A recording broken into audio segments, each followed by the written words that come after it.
The Biden administration announced a dramatic rise in auto emission standards Wednesday. The White House wants more Americans to buy electric cars to improve air quality and to fight climate change.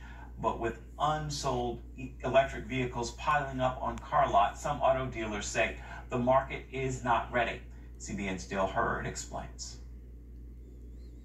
It's being called the most ambitious plan in U.S. history to eliminate auto emissions. Today marks a historic win for public health, for the environment, and for the future of our country. The Environmental Protection Agency is requiring automakers to reduce emissions by over 7 billion metric tons to push the car industry to produce more electric vehicles, with the goal of 2 out of 3 new car purchases being EVs in just 8 years. The White House backed off an even harder earlier push toward electric vehicles because of its unpopularity in an election year.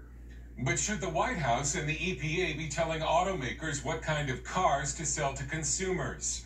A lot of auto dealers don't think so. EVs made up less than 10% of car sales last year. And with unsold inventory of electric cars piling up at dealerships, 5,000 auto dealers sent a letter to the White House in January asking it to tap the brakes on its push toward EVs. Rick Germain, president of Germain Automotive Partnership in Columbus, Ohio, says the demand for EVs just isn't there and won't be for a long time.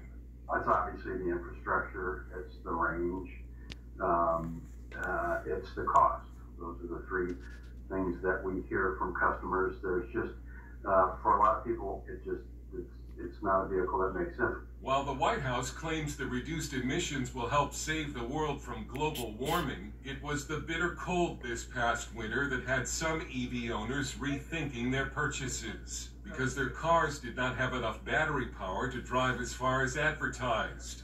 There's also a lack of charging stations in many areas. This is an idea whose time has not yet come.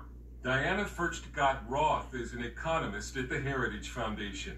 And look, this is great technology for people who don't have to drive very far and who have charging stations in their homes. But for other people, small businessmen, farmers who have to drive hundreds of miles a day, these vehicles do not work. They're not convenient. They're more costly.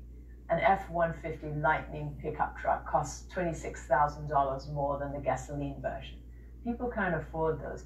The EPA claims the move to EVs will improve everyone's health, especially kids. That means less heart disease.